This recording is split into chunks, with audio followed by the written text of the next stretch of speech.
5월 19일 수요일 아침이 밝았습니다.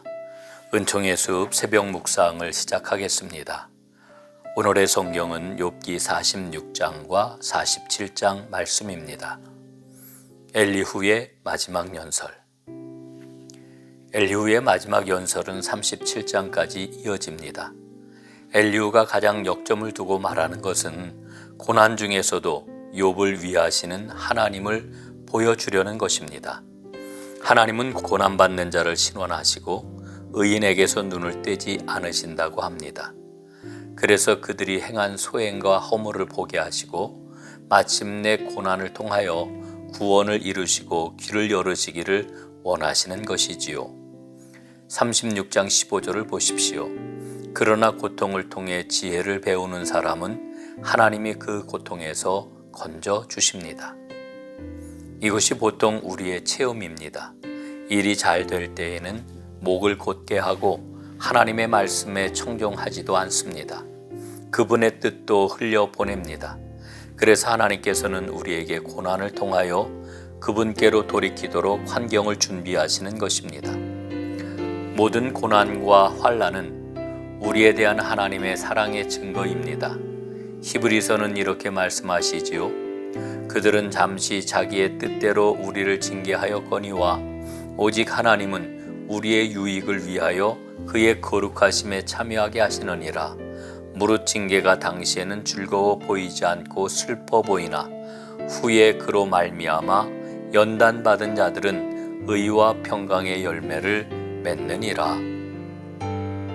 자, 다음으로 엘리후는 36장 17절부터 23절에서 하나님의 의로우심에 대하여 의심하거나 반박하지 말라고 이야기를 합니다. 엘리후는 욥이 스스로를 의롭고 지혜롭게 여기고 억울한 일을 당하는 것처럼 생각하는 것은 위험한 일이라고 말해줍니다. 욥이 재앙을 받을 만한 일을 행하지 않았기 때문에 욥의 주장은 일리가 있는 것 같지만 결국은 하나님의 목적을 알지 못하는 것을 증명할 뿐이라는 것이지요. 그러므로 우리는 빛 가운데서 책망을 받아들일 수 있어야 합니다. 엘리후는 36장 3절에서 나는 이 모든 내용을 만물의 근원이신 분께 직접 배웠다라고 말하지요. 자기 말의 근거가 하나님께 있다는 겁니다. 하지만 엘리후는 명백하게 자신을 위해 말을 하고 자기의 지식을 과시하고 있습니다. 엘리후는 하나님께 의를 돌렸다고 했지만 그는 자신에게 의를 돌리고 있습니다. 우리는 엘리후에게서 인간의 한계와 자기 중심성을 봅니다. 이는 엘리후뿐만 아니라 욥의 세 친구에게서 공통적으로 나타나는 모습입니다. 생각해 보십시오. 욥의 세 친구들과 엘리후는 욥을 돕기 위해서 왔습니다. 그러나 이 경건해 보이는 사람들이 욥을 위해 기도하거나 그들 안에 있는 영을 사용하여 하나님과 교통하고자 하는 노력을 보이지 않았습니다.